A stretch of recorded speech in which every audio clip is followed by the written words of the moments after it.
Hi guys, my name is Cassie and this is Toxicity show. So today we are back again with another incredible guest with us.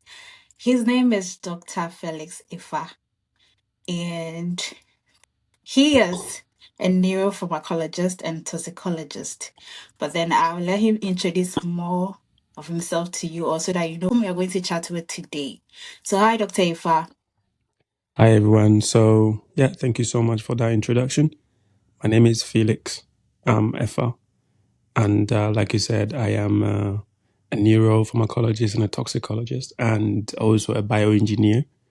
I have a book out as well, so I would say that I'm a writer and just generally a public speaker as well. I like to divulge information on social media platforms. So in a nutshell, that is me. Jack of all trades. We try, we try our best to not cast our I was eggs in one impressed basket. when I read about your profile. Thank you so much. I'm That's humbled. nice, so nice. Okay, so first of all, I'd like to ask why the interest in neuropharmacology and then toxicology and bioengineering as well. You know, I think I'm a very curious person and I'm a very inquisitive person. Um, Okay. and that is something that from childhood it has been part of me. I quite remember that sometimes, the TV remote will be there and I'll be wondering why is it like there's no wire attached to it. Why is it Okay. working? I used to ask myself those questions, and sometimes I would open things that belong to my father, like electronic devices that belong to my father, to understand why these things work. And so from childhood, I got into a lot of troubles because I was very inquisitive. And so growing up, I just thought science would be the that sort of a subject that will allow me to explore my inquisitions and investigate my interest. Now, neuropharmacology, because I think the brain is such an interesting organ, and I love the idea of using the brain to study the brain. And it's also such a complex organ because a lot of things can be true and a lot of things can be false. And I am a person that likes to seek for truth. And the toxicology part, I think I got interested in it because a lot of the things that we actually take as I'm more interested in toxicology when it comes to Black people because I feel like a lot of the things that we use, especially like we have such a big population of consumers, Okay. and we not necessarily have an idea of the things that we consume all the time, and so I am interested in looking into the things that Black people consume and what their side effects are on our bodies. Bioengineer, I got into that because, of course, I have a very curious mind, and I love to build things with my hands, but at the same time, I love to study biology and actually do medicine. So I was like, okay, why can't I combine the two fields that I'm interested in? And so I got interested in actually like building human lungs from scratch to use as experimentations for, I don't know, pulmonary drugs to test how they work on the lungs. So that is what I've been up to so far. So I hope that answers your question. It does. Okay, thank you for the great info that you've given us. That's Well, let fine. me take you back. Yeah. You're from Ghana, right? Yeah, I'm Ghanaian. Okay. And did you have your university education in Ghana or in the UK? No, so I didn't school in Ghana.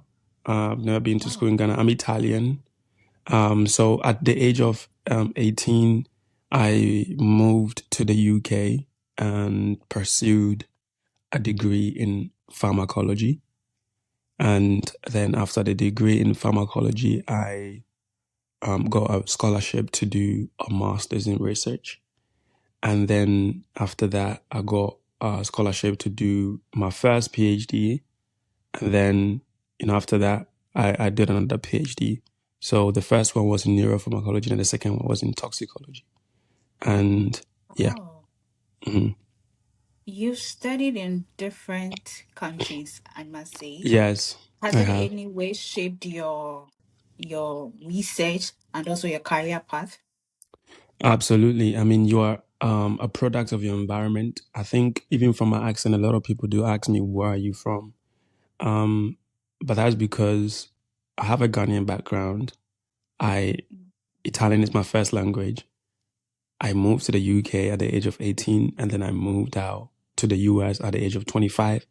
And then I came back to the UK at 27, and I'm back to the US at 20. Came back to the UK, the US at 28, right? And I'm 29. So I've been a little bit all over the place. So I think that seriously, that helps me sort of like adapt. It gives me that neuronal plasticity. And what that means is I'm able to adapt to conditions and situations without having any sort of like problems, because you learn different cultures and you adapt so easily when, you become like water. You just take the form of the container that you're literally in. And I also appreciate the way things are done in different cultures. For example, my high school, it was in Italy, which was extremely tough. So when I moved to the UK, it was pretty straightforward and easy because I've had a very great foundation. And then when I came to the US as well, it gave me the opportunity to, I studied at New York University here, which is, I think, the second best medical school in the US.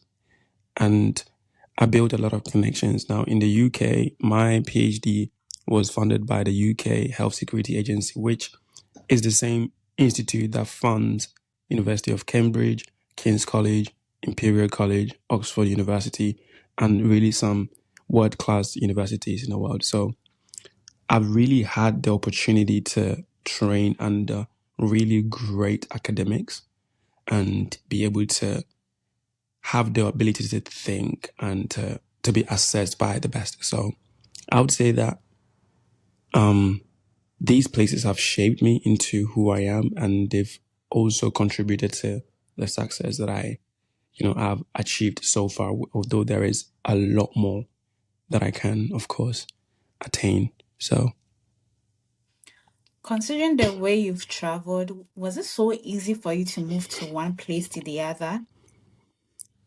um, I have Italian passport, and I think once you actually have, once you have you're a European citizen, you, you don't necessarily have difficulties like that. But I would understand that a person that doesn't have the privilege that I have, and I see myself as privileged, right? Although I'm coming from disadvantaged background, which is meaning I'm from a Ghanaian background, but I'm still privileged because someone that doesn't have an Italian passport wouldn't be able to do the things that I was, even though they're more probably brilliant more than I am. But I have the advantage of having an Italian passport. So it's relatively been easy. And I would also say that one of my strongholds and one of my strong skills is networking. So I'm a Great. great networker, meaning I'm able to connect with people professional people in no time.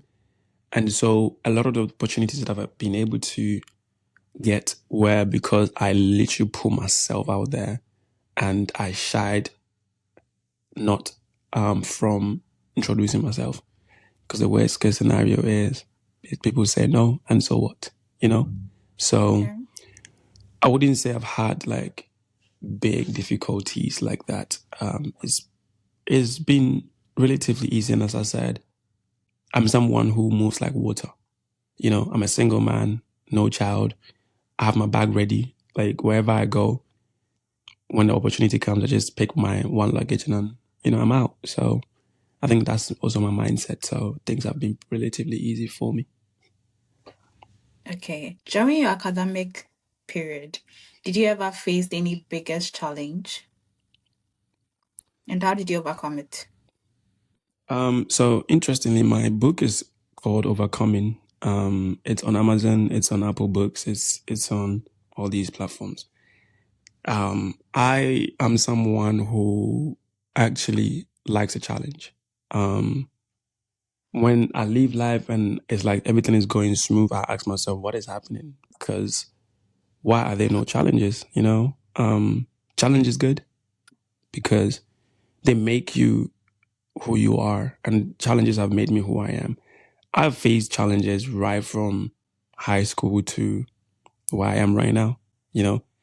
I would say that when I was in middle school, I probably wasn't one of the smartest kids in the school.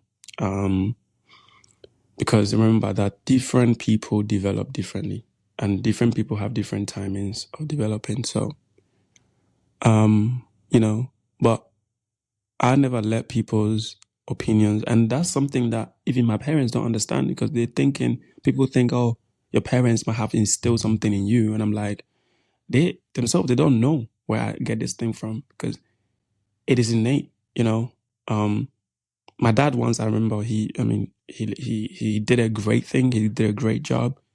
Once I went to middle school and after high school and university, I went to a private high school, by the way. So he paid and everything. But when I was in before middle school, I remember teachers was telling them, this is your son. He's not really doing well. And so my dad thought that I was not going to sum up to anything. So he said, after high school, just go and work in a factory or something. But I knew that there was a desire in my heart and I had to just allow my time to shine. And there is, in every child's life, there is a moment of eureka, that I call it.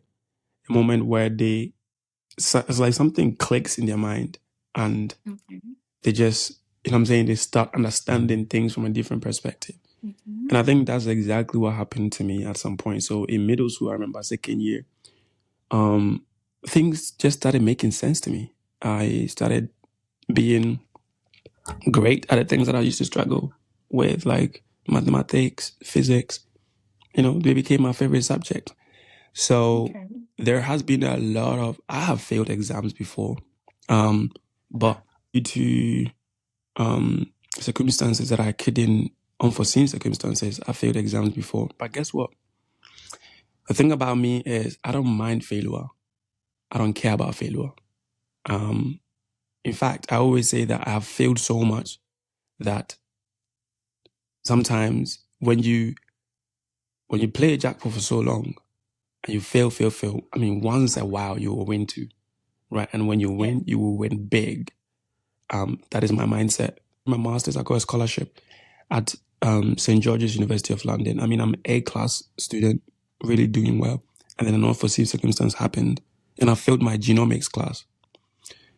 Now, according to the school law, when you fail an exam during your master's, there is no way you can still get a distinction, even if your grade overcomes the distinction grade.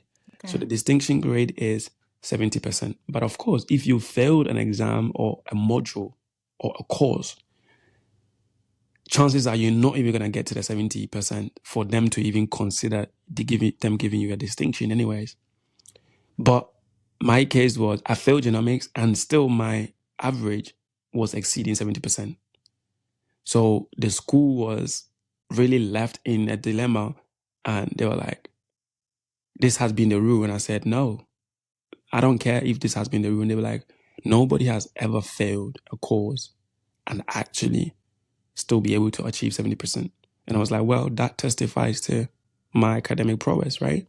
So if that has been the status quo, change it. It does not matter, change it, right? So I fought the school, the system, for like 3 to 6 months, and eventually they changed it. And to this day, it's been changed because of me. So anyone that fails and is able to get 70%, they're still going to get distinction. And you see, it had to take me failing because sometimes people think, no, there's a purpose and there's a mandate even in failure. If you don't fail, you will not be able to understand what the purpose for which you actually fail is. And personally, I don't shy away from failing because I know that I will fail a lot of times. But failing makes me human. But rising up every time and winning makes me a superhuman. So I'm not really bothered about failure at all. It's part of me. What Oh. shocks me is when I win. When I win is what is, oh my God, I've won. But like failure is like, oh yeah, usual, you know? But winning is a good thing. So I don't know why when you win, it shocks you. I mean, again, I'm not someone who likes disappointment. So my mindset is very much, no one can disappoint me because I wouldn't say I'm a pessimist either. I'm an optimist. That's why I do it in the first place. But I'm doing Okay. it not because I'm looking at the outcome. I'm enjoying the process more than the outcome. And whatever the outcome may be, if whether winning or failure, it's fine because yeah, I truly But that is enjoyed it. disappointment. Sorry. If it's failure, that is disappointment in a way. Well, no, because I enjoyed the process. I enjoyed the process so much that failure has just been an outcome, just one outcome of a whole process, right? And if I enjoy the process so much, I can redo the process again. And whatever the case may be, it's okay. Listen, when you fail once, try another time. You'll fail better. If you fail again, try another time. You'll fail a lot better. You'll fail so much better that at some point, winning has no choice than to come to you. And that's my mindset. Like Thomas Edison, for example, he failed trying to invent the light What bulb. if the winning doesn't come at all? It will come. Trust me, it will come. There are some people who failed severally and are dead now. So, Um, they didn't win, they didn't want to win enough. They didn't have the desire enough to win. Trust me. okay. Yeah, they didn't have the desire to win enough. Some people have given up even before they started. That's a problem. And it's deeper than what I'm actually talking about right now. Okay. Because I get you on that point. before I start the thing, even though I know that I might fail or I might win, I'm putting my whole existence in it. And I am trusting God that it is going to be a win. And even if it is not a win, so what? The world owes me nothing. If it's a fail, okay, I failed. I start again. Like I start again until I win. And we don't give up because we are tired. We give up because it is done. And that's my mindset.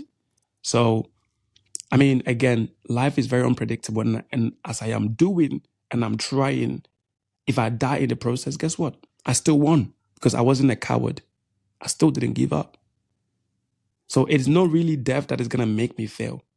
If death comes whilst I'm trying, it's still a win for me. Okay. I Yeah. get it. Mhm. Okay. So your research is into cigarettes and also the gut brain axis. Can you explain what that is to us? So I do not do, it's e-cigarette, not necessarily a cigarette. I Okay. mean, cigarettes, we do know that they do cause a lot of damage to the lungs. They cause a lot of cancers Mm-hmm. and a lot of damage to the human body and to the environment as well. My research is into e-cigarette, which is the electronic form of cigarette. Okay. And I got interested in this because I see a lot of young people really almost doing this thing as if it's part of fashion. I remember cigarette was also fashionable 50 years ago. Even doctors used to prescribe cigarettes for patients to take.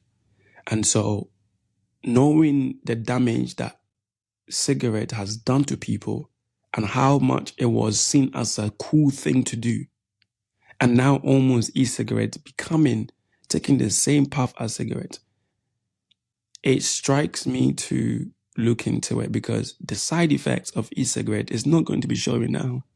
Just like the side effects of cigarette happened over 100 years, we are not going to wait till 100 years for us to understand that, in fact, e-cigarette was even worse than cigarette because it is using electricity, is using metals, using a whole lot of things. And plus, they're using certain types of flavors and aromas that, of course, they are not meant to be in the lungs. when you eat those flavors, they are safe, generally regarded as safe. But when you burn and you inhale it, in fact, the only thing that a human lung should be containing is air. So when you're putting all this smoke inside there, what are the effects on it? And that is my interest. The gut-brain axis I'm interested in because I want to know what the effects of the food we eat are on our brain. Okay. So, and in fact, there is more bacteria inside the human body than human cells. So there are more than 3 billion bacteria inside the gut, inside the gut, like the small intestine, which are more than the human cells. And these gut, back in the day, we didn't actually know what they were there for. We thought they were just bad. But they have inhabited with our human body, that they are now part of us. They are a commensal part of us. In fact, 80% of your happy hormones, which are going to make you feel good, feel happy, feel not depressed, are synthesized, meaning produced in your gut. And who does this job is your bacteria. And that is why when you're eating really well and eating healthy, your gut is going to be happy and you're going to be in a good shape. But if you're eating junk, you're basically going to increase the aggressive bacteria in your gut, because the aggressive ones like the junk. The good ones like the healthy ones, like healthy food. And so depending on the kind of diet you have, you will either increase the aggressive bacteria or the bad bacteria, or the good bacteria. And what the bacteria does is it produces hormones that will be taken to your brain for your brain to function properly. So over the years, I've observed that, for example, giving cows milk to babies can cause depression in a later stage. I've observed that bacteria of male and female is very different. The way it interferes with our brain is very different. I've also observed that testosterone, which is like the male hormone, is much more aggressive on the bacteria. And so there are sex-specific effects in the bacterial role. So, I could go more into details, but I don't want to bore you too much with the nitty-gritty of things. But in a nutshell, I'm interested in like lung diseases caused by e-cigarette. And I'm interested in how the food we eat or the bacteria in our gut affect the human brain, and how we can interfere if there is any bad bacteria in the gut that are influencing the brain and neuronal diseases. Okay. In Europe here, I know it's widely accepted by the government. I mean, everybody smokes around. Yeah. What measures do you think should be put in place to help these people at least minimize it? Because I know stopping, you can't definitely stop them because they always push it to the weather. Because of the weather, that's why they smoke a lot. And even if it's summertime, they still smoke. Yeah. So, what measures do you think should be put in place to help resolve this? So in Europe, smoking and e-cigarettes and stuff like that is absolutely horrible. Now, let me say this on record. If a person that smokes wants to switch to e-cigarette, by all means, they should go for it, because it is the lesser of two evils. The e-cigarette is better than the cigarette, because the cigarette causes cancer. Okay. It contains a lot of bad chemicals, and those chemicals are eventually going to cause cancer. But the e-cigarette does not have all those chemicals that causes cancer that a cigarette has. So my suggestion is that if, of course, I did some research in the UK and the disposable ones have been banned. So I have a bit of experience in policy making. And in the US, I work with the FDA as well. So I do have an experience in policy making. My suggestion is, if truly the governments want to minimize or cut down on smoking, they must increase the taxations on the cigarette purchasing. Because the more you're increasing the taxation and people don't have the money to buy it, they will find an alternative. The thing is, addiction is such a big thing, and it does not take 2 days to stop a person from smoking. So you would want to have a plan, a cessation plan for them to undergo. And there should also be a unit, a department in hospitals for quitting smoking, which they can actually visit physicians and doctors for plans to be taken into consideration. Now, there is enough evidence to show that e-cigarette is the number one tool for people that want to stop smoking. So it does work with people who genuinely want to start smoking. My problem here is the people, like young people who have never smoked ever in their life, picking up an e-cigarette. Because then when you do that, you also have another generation of addicts that are being, almost groomed to get the big tobacco or whatever company is making these products. They're always going to be rich, because once you get the young generation on it, they're going to be vaping it till they die. And chances are their kids are also going to pick it up. And so whoever is sitting there making these products is on the winning side all the time. So increases in taxes and a cessation program for people who truly want to quit. That's my suggestion. Okay, that's brilliant. And okay, so any misconception, or what are some of the misconceptions about the toxicology? You mean the toxicology of the e-cigarette or something? Yeah. I mean, people generally think that e-cigarettes are harmless. People think, just like shisha, people do shisha thinking, oh, it's not bad, Well, it's it's not bad because you don't know or you've not paid attention to it. But it's absolutely horrible. Again, it is not a one size fit all. Something that you may do and nothing is going to happen to you. I may do it and I may have severe consequences. So with that being said, you cannot use one person's bad to measure someone else's bad. But the chances are, if there are chemicals in there that causes harm, they could cause harm. And we've seen chemicals that cause harm in these e-cigarettes. And so we can assume that they can cause harm if you do it for a prolonged period of time, which means a chronic exposure. Okay. Yeah. So what inspired you to write the book Overcoming?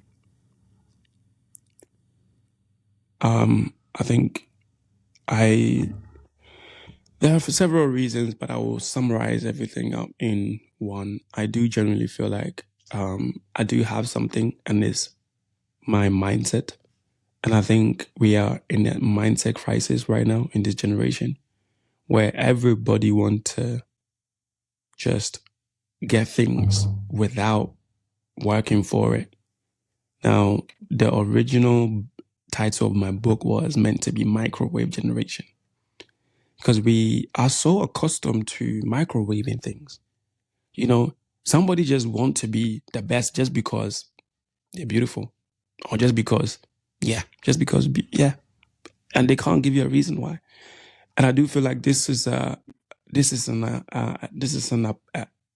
pandemic. Even this mindset is so dangerous, worse than COVID-19, because it's so infectious that people genuinely think that because they are existing, things should just happen for them.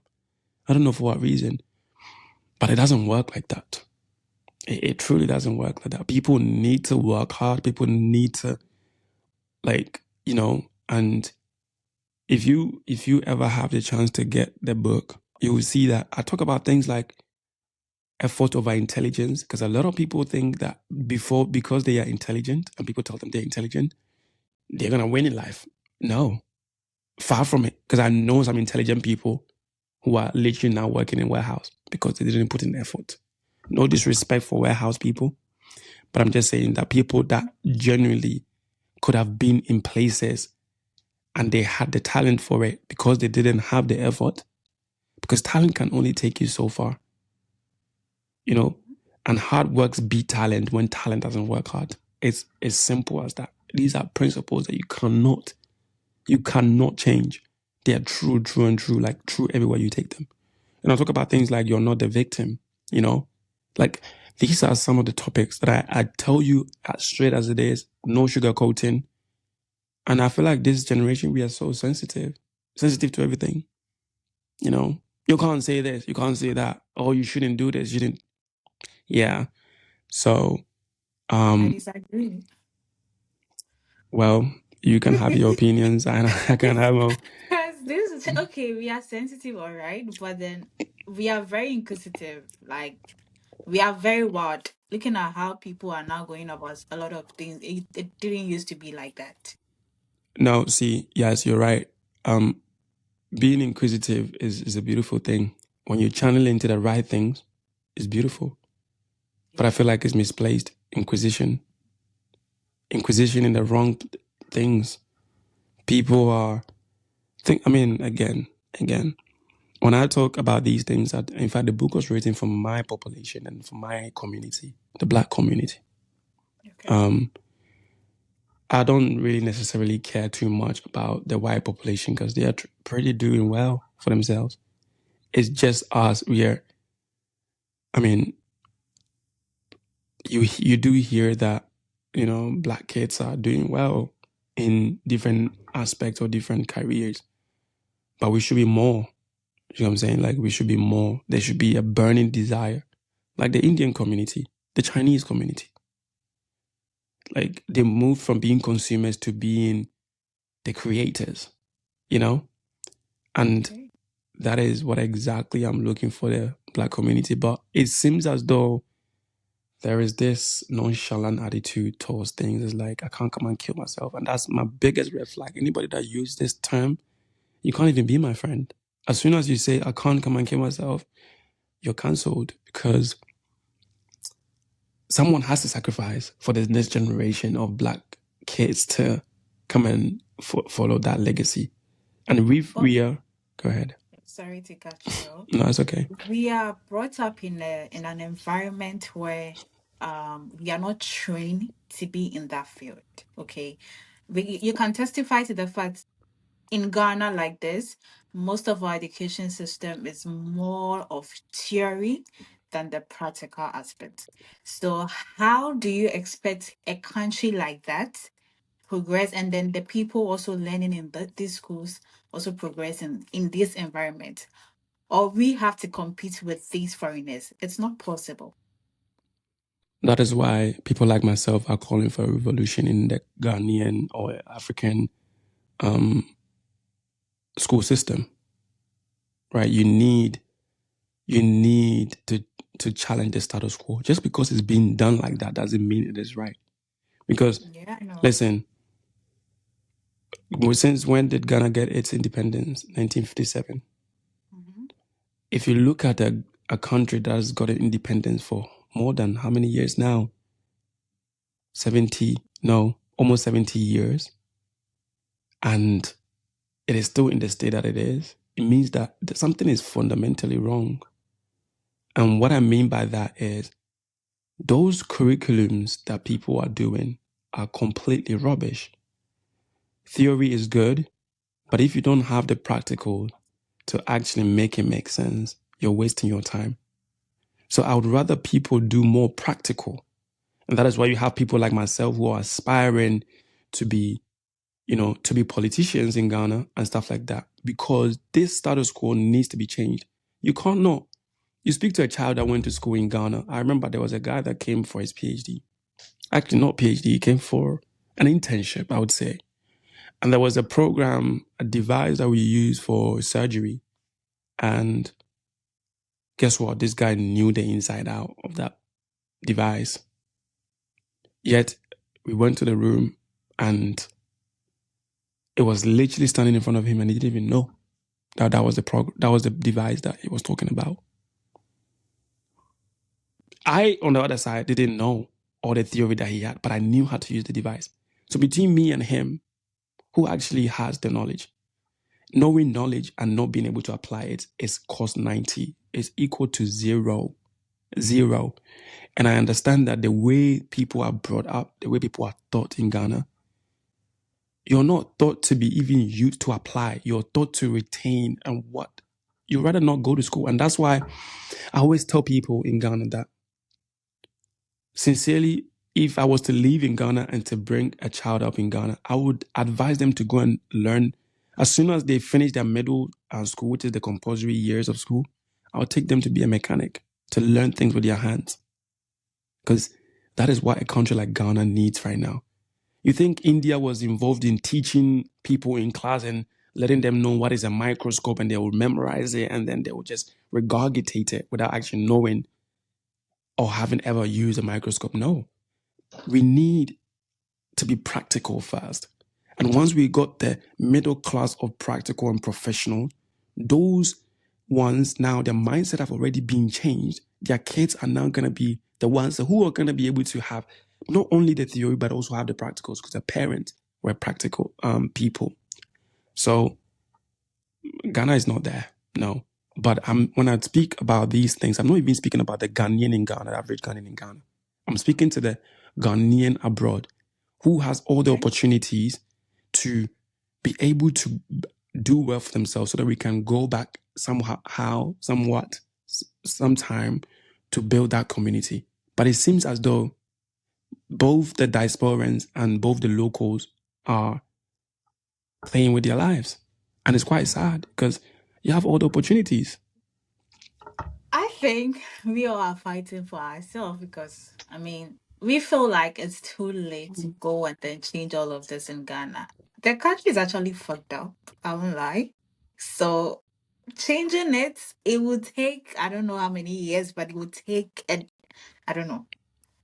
It's not as Now, if the people are not willing to help, but when our, when was the last time uh, you went to Ghana? I've not been to Ghana since I came here. Okay. I've been here for a year and some months, so Okay. So very recently you came. Okay. yeah.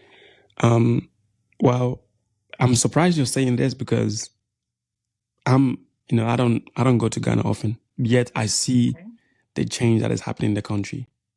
Um, a lot of people are making changes and people are actually seriously trying to bring a change. Now, of course, the diasporans want to make a change. The people that are going to be the beneficiaries of this change don't believe the change can be done. That is a problem. We need to be in alignment because even the Bible says that can two even walk unless they agree? We cannot walk. We cannot do anything if there is not an alignment in mindset between the diasporans and the locals. So my advice is if you're thinking like this, chances are your child is also going to think like this. It all depends here. It all starts from here. If you have that mindset, at least you know that where there is hope, listen, where there is hope, there is always a way. And Ghana is not the same Ghana of, I don't know, When you say 100 years changes, ago. what kind of changes are you talking about? Because I came back from Ghana not long ago and I was in the country, but I wasn't seeing any changes. I'm not someone who wanted to travel outside. I had my things going on. However, I'm like, okay, I just wanted to break the market. That is the reason why I also traveled outside. However, when I was in Ghana, I it was still the same procedure they used to teach in school. It was still the same thing that was going to just like a repetition of all of these curriculum that they use. There was no changes. So which aspect are you talking about when you say Um, there is a bit of change? Now, first and foremost, you need to understand that the Ghanaian school system is not the worst. So I know. changes. You have a lot of smart. All you need is bringing more practical stuff and making sure that they can actually relate their theory to the practical and the application of the theory. Okay. It is a big change, but it's not a crazy change. And I know some schools that are already doing that. So it may take some time. Rome was never built in a year.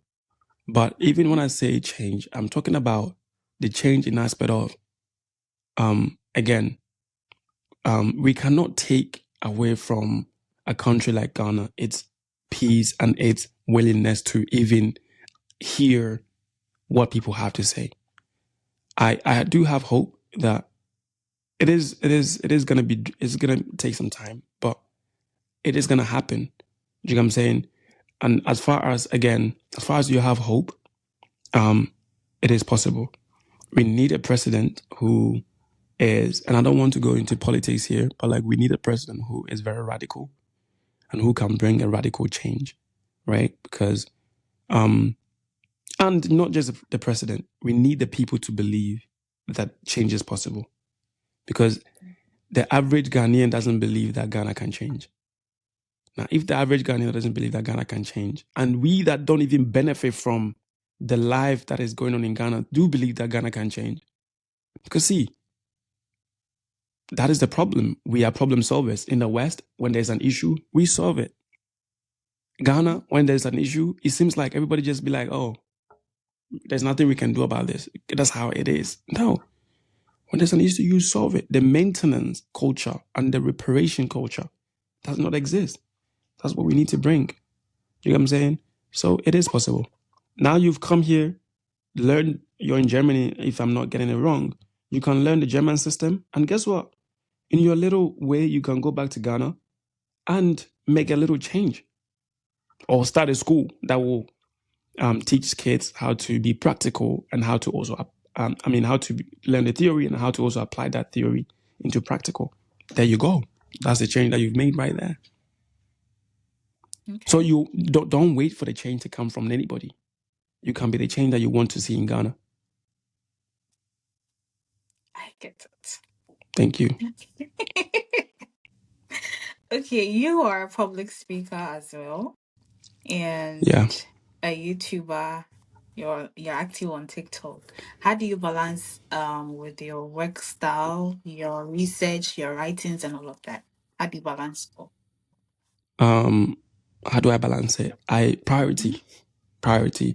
I have a diary and I write things in them when I'm gonna do things. So I'm a very methodological person.